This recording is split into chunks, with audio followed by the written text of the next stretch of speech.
Hello and welcome back to the channel. Thank you for joining me in another of my interview series. Today I'm talking to Jonathan Tilt, who is a coordinator of the Vote Freedom Party, votefreedom.org. You can check it out, vote-freedom, I think it is, .org. Jonathan, thank you for joining me. It's very nice to welcome you to the channel and the craziness of what's going on in the world and the various solutions that people are offering.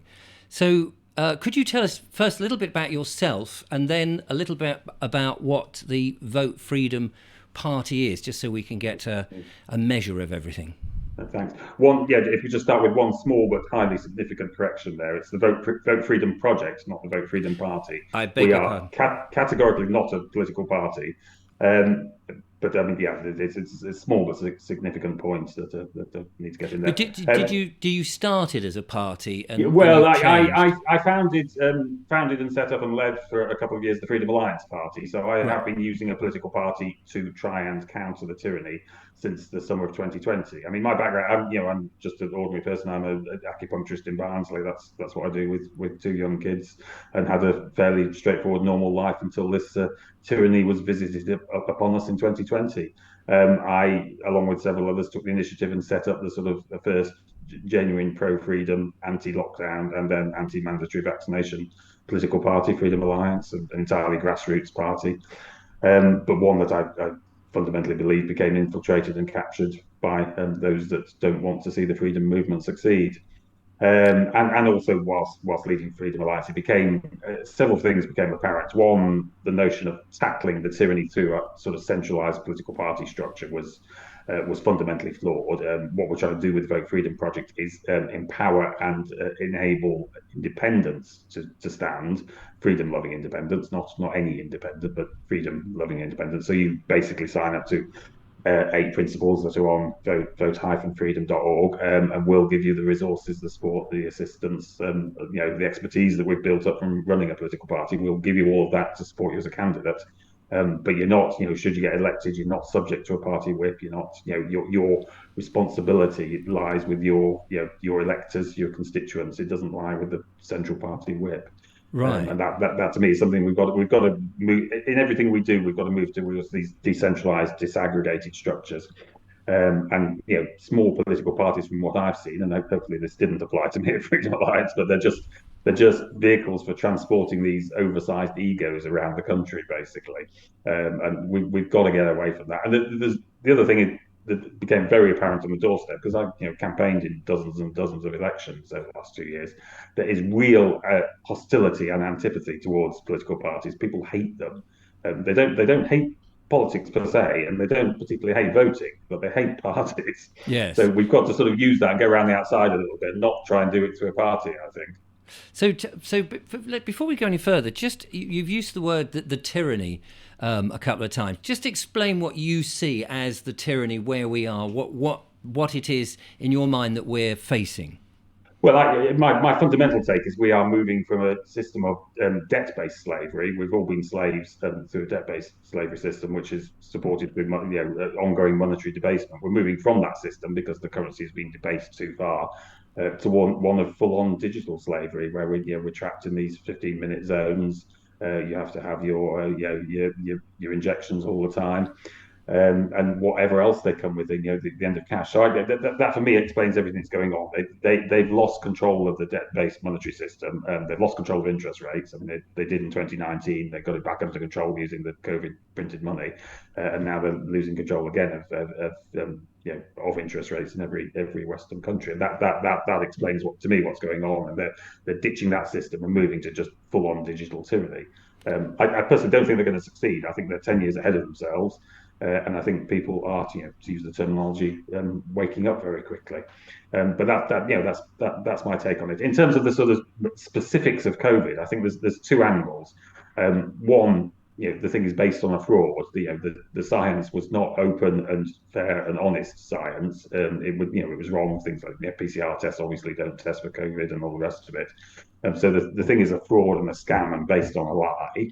That's wrong, and people need to stand up to that. But at another level, the government does not have, the state does not have the right to say you must stay in your house, your kids can't go to school, you can't see your relatives, you can't go for a walk, whatever, all the absurdities they came out with. Even if it was a genuine pandemic, this is not the role of the state to do that. People will, if it is genuinely dangerous, people will stay in their houses of their own accord. Yes. That's an individual personal decision. It's not a state decision. But it wasn't genuinely dangerous. The whole thing was a scam and a fraud, I Yes. believe. Okay. So, and this is the government. Are you saying that this is the Conservative Party, or both parties, or basically all of? I tend to not use the word government because people immediately think it's talking about the current government. It's the state. It's the whole infrastructure, the civil service, the local councils, whether they're Conservative, Labour, Green, Liberal, whatever. The whole infrastructure of the state it has been, weaponized against the people. And why do you? I mean, I'm just wanted to get to a ground Yeah. level of where you are. But why do you think that is? Because it's captured and controlled. I think they give us this illusion of democracy. I think voting is fair. We do have an opportunity to do that, which is why I try to use it. It's open and fair at the point of voting, so they don't actually hide the ballot boxes and things like that. But it's not open and fair in terms of the media coverage, and the party system plays into their hands because it's very easy to capture a political party by just getting control of a handful of people at the top of that party.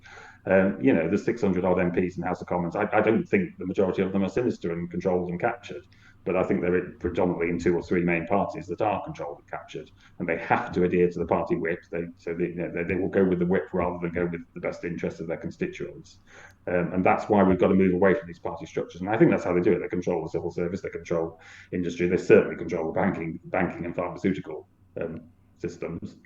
And you don't need, with a political party, you don't need that many people to capture it. And where do you think all these ideas that the 15-minute cities, the move to everything digitally, and the central banks and the whole net zero, where do you think those ideas are generated from? Um, well, we probably don't ultimately know, but from small and select groups that work through organisations such as the World Economic Forum, that's where it's coming. I genuinely think that there is a depopulation agenda underpinning this. They believe that they don't need. I mean, you can debate whether there are 7 billion people or not, but assuming that figure's right, they don't believe they need 7 billion of us anymore to service them. They probably can get it down to a billion. So I think there is definitely a depopulation agenda there. I think once the fertility rates for 2022 come out in August this year, that's going to be extremely interesting, I suspect, because the countries that have reported. I mean, I don't know why it takes us until August of this year to add up the figures for 2022. That seems to be, we get the death figures every week, but the birth figures, we have to wait 9 months before we can have them, sort of thing. I don't really understand why that's the case. But yeah, no, I think there's a depopulation agenda, and the residual rump sort of population of serfs will be herded into these, the living in pods in semi-isolation in these grim and desperate cities, which will be nothing like the pictures with canals and flower pots and all the rest of it that all Well, the they local never are. councils are I using to mean, promote them. you Yeah. look at any development that they put up, and there's always these generated humans and Yeah. this, nice trees and all of that. And then when it actually comes in, you go, well, there you go, that's your thing, and you go, well, that's nothing like the brochure. Thank you very much. Absolutely. Yes. So I am totally with you there. Why do you think that these things are happening now, as opposed to, because it seems everything is coming at us in one go. Every week there's another thing that's coming down that makes you go, bloody hell. Why do you think that's happening now? Because their monetary system's collapsing. I think that underpins it all. I think the system is to create ever more money, which they get to use. They give it out to you as loans, and you have to adhere to their system to generate the income to service the loans that they've created out of thin air in the first place. And that's a Right. brilliant system. It creates the impression of increased material wealth for the population. So we're all quite happy because we can go on more holidays and have more expensive cars.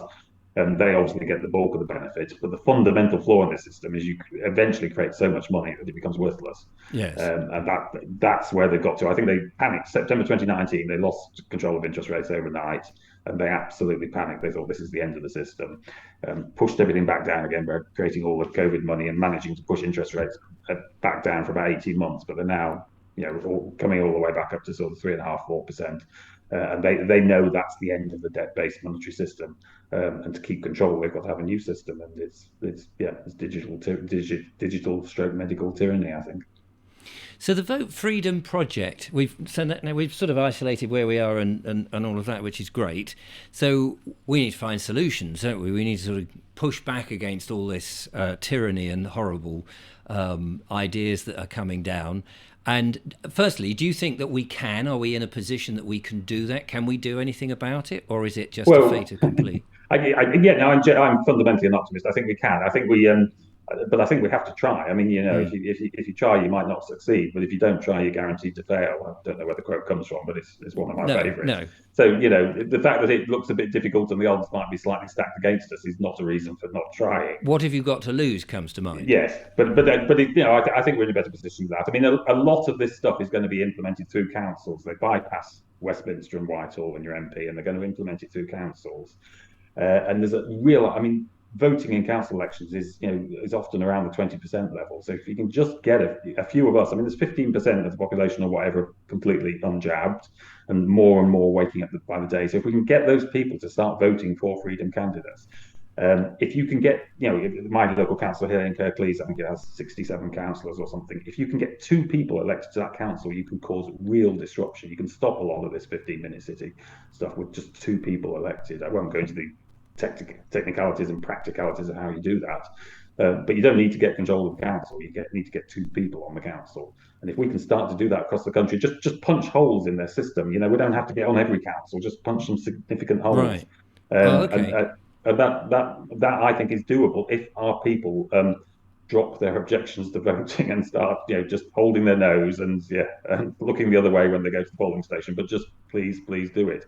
And beyond that, we need the candidates as well. I mean, obviously the Vote Freedom Project needs more and more independent candidates. There's, I think, 4,000 council elections in England this time, and the small freedom parties, which we'll speak briefly on behalf of, do need candidates as well. So we can't do it without candidates, and the candidates need people to go and vote for them. But if we can get it, and I understand why people object to voting, I do get that, but we haven't got that many options here, and this is one of them. So let's use it. You just said a few minutes ago that there's 15% of the population unjabbed, and if we can utilise them, you're not excluding people who have been vaccinated. Absolutely not. No, absolutely not. Can we start with that 15%?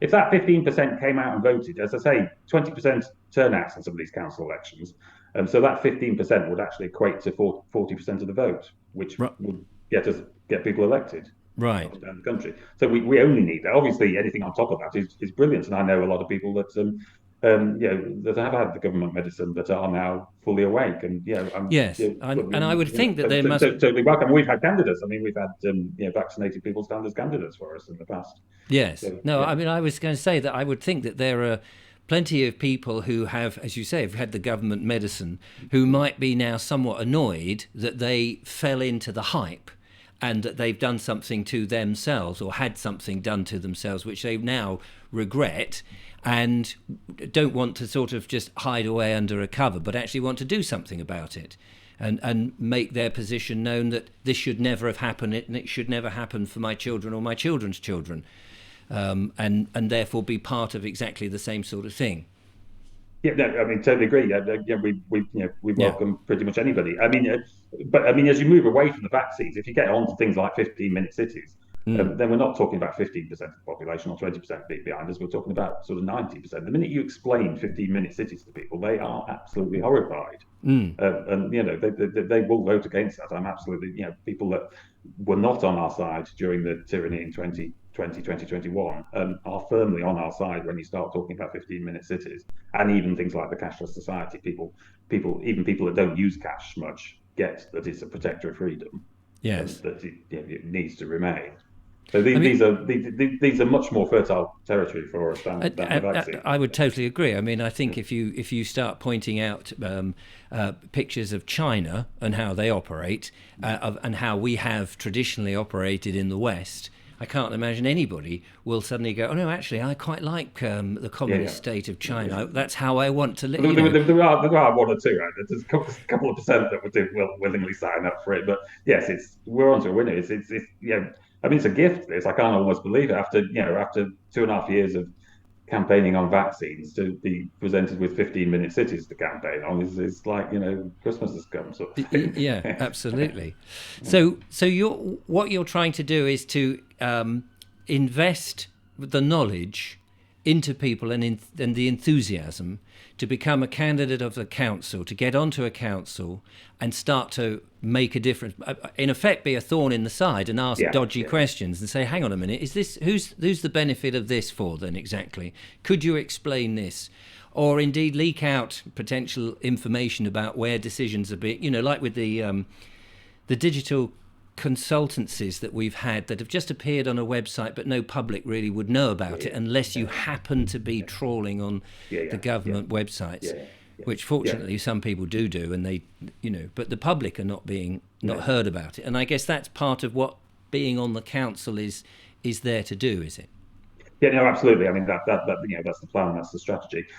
Also, I mean, this is where we started off with Freedom Alliance. The elections in themselves are a brilliant platform to talk about what we do. You do get media attention. There's rules about them.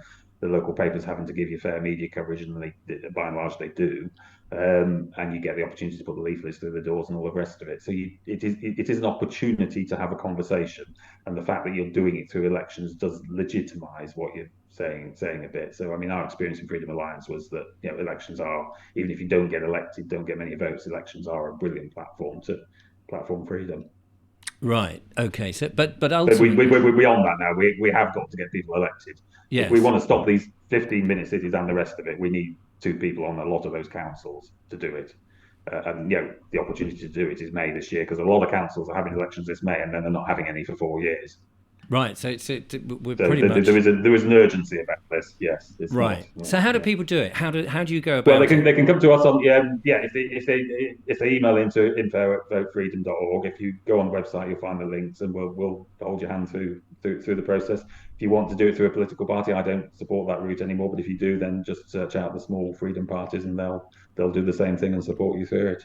So get onto the council as an independent person. Is Yes, you that do. right? Yes, yeah, you get on as an independent, and people do vote for independence. I mean, I think there's 19,000 councillors up and down England and Scotland and Wales, and I think something like 2,500 are already independents. Now the problem is that they're not freedom independents. Some of them are firmly on the other side, and I've Mm. had personal experience of some of them being firmly on the other side.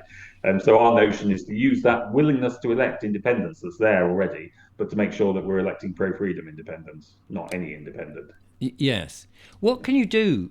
I mean, with the whole electoral system, and you mentioned the word egos moving about and climbing the greasy pole. What do you do to avoid the fact that those people who feel somewhat entitled to be judgmental on other people and will jump on the bandwagon in order to push their own agenda because they're sort of pumped up, some sort of peacock type person who wants to say, well, don't worry, I'll sort all this out. But as they get more power, power corrupts. How do you instill that doesn't happen? Well, I mean that model works particularly well within a political party, doesn't it? Because you climb the structure of the political party. I mean, what we're doing with Vote Freedom is there is no party, there is no formal structure. We'll help you get elected, but once you're elected, you are accountable to the people who elected you, not to a party or to the Vote Freedom project. So we're just a mechanism to help you get elected. You can't. I'm a coordinator, and there's a handful of other coordinators, but you can't have a formal position with us. Nobody controls, or there's no leader of Vote Freedom. So that provides some defence against that. I Right. mean, human nature is human nature, and those people exist, and that to some extent is always going to happen. We can't neutralise human nature. But I think that a non-party system gives you much better defence against those oversized egos taking control. What do you say to people who say that you've got a couple of candidates and they're doing what they need to do? What about the rest of those who are thinking, well, I haven't got the time, I haven't got the commitment, or I would like to, but I can't. in voicing their opinion to the council. I'm hoping to talk to a couple of people at Thetford who they sent me a video. There's a video online, and I happened to catch it. And there was about 500 people in the room talking to the mayor about the 15-minute cities, and was saying, how dare you do this? And she was answering back going, well, it's just an experiment, we're just doing trials. But the argument was, well, how dare you even trial something without consulting whether we even want it? What's the point of having a trial if the people wouldn't even want it? We might want it. You might say, oh, okay, we'll try it, like you might do with a bicycle lane or something. But rather than just going, we're going to implement this trial, and which presumably means some people will be fined because of infringements and things, because they'll need to know that it works. So can people use their presence at council meetings and other ways to voice their opinion, other than what we normally see as the sort of marches and things? Yes, there are mechanisms for attending council meetings. They all go through these phony consultation processes, so do engage in that. But I do genuinely think that what they're worried about by and large, these councillors, is losing their seats, and the best way to attack them is through the election process and use the elections to platform what is going on. So do go to the council meetings, create a fuss at them. Often what they do is you have to table your question before you're allowed to ask a question as a member of the public, but you have to give them notice of I see. the question, so they can get the answer. But you don't have to. You just stand up and ask a different question. Then that's what you do. You use yes. the technique, and they can't do anything obviously then other than sling you out, which is probably what they will do. Right. And that's all worth doing, but it's guerrilla tactics around the edge. I think what bothers them is elections, and so use elections to scare them. But because of the nature, the unwarranted, people don't want this, so that it's an easier task for someone to become a candidate and say, look, I'm standing so that we don't get 15-minute cities, which probably 80-90% of the population of any one town is likely to be in favour of. So it's as I think you alluded to, it's a win-win really, so that people are more likely to back that than say somebody saying, oh, I'm standing to ban alcohol, which they might have a very hard time. Yeah. Well, I wouldn't stand on that particular. No. I'm not suggesting. No, I'm not freedom platform. No, absolutely. But what I'm saying is, I vote for anybody who was standing on that platform. No. But what I'm saying, I will. I've stood for the local council here in my little village the last 2 years. Got 100 odd votes with Freedom Alliance, primarily initially campaigning against lockdown and then against the vaccine programme.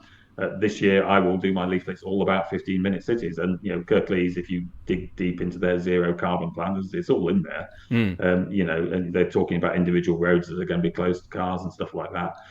So you just stick it on the leaflet and quote it back at them, and I'd be surprised if I don't get significantly more than the 100 votes I've had previously.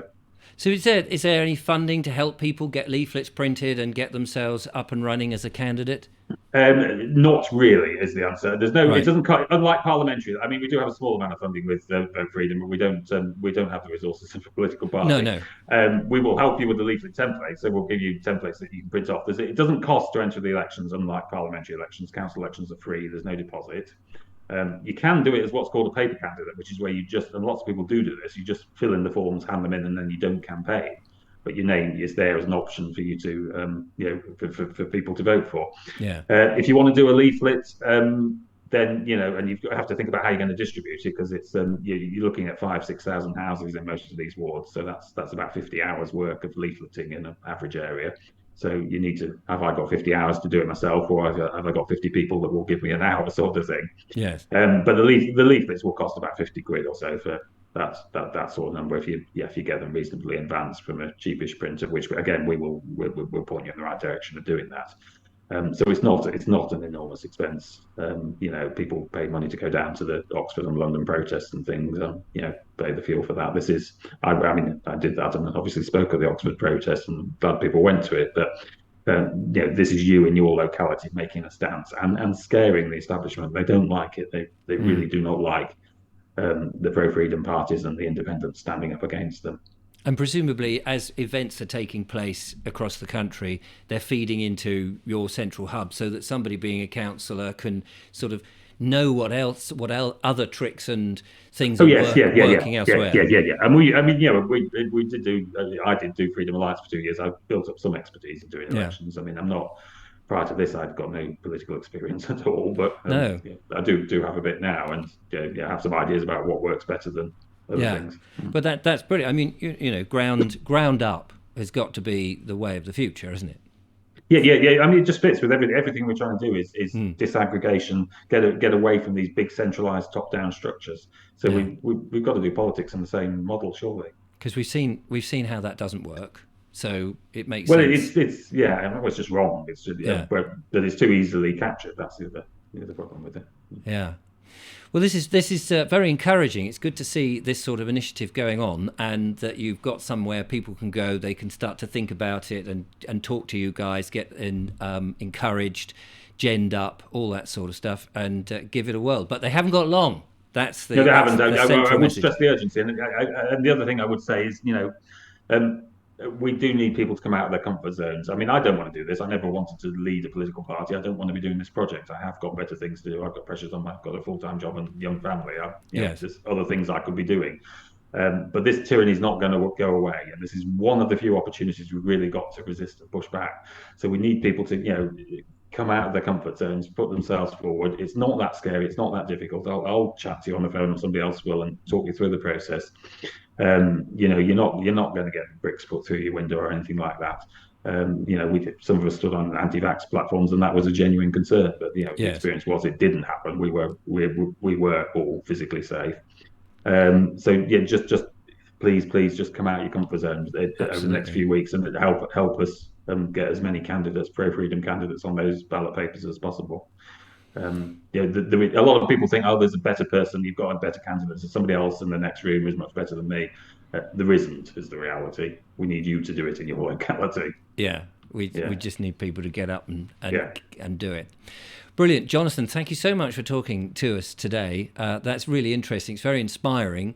And I think it gives people some sense of hope that there is method. If you're just relying on big companies or big policies, or big parties that are slowly growing, other than those, you've got no control or influence or anything. You're just doing an X in the box, and you just have no idea. Whereas here, at least a member of your family or you can get involved, and you can support them, and you can go out with them and knock on a few doors, or stand in the town centre and hand out a few leaflets, and feel that you're actually making a difference and making people aware.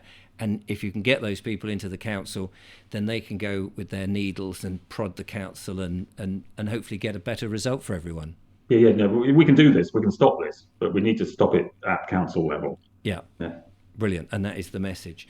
Yeah. Jonathan, thank you so much. I really appreciate that. I will put the description. I will put the link in the description, and then let's hope people go forth and get involved. It would be great.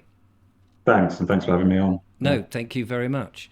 So there you are, ladies and gentlemen. There is no reason to pass on to another video. Go and investigate. The link is in the description. Check it out. And if you feel you want to get up there and do something and save us from this tyranny, I suggest you do it. Thank you, Jonathan. From Jonathan and I, until the next video, thank you and goodbye.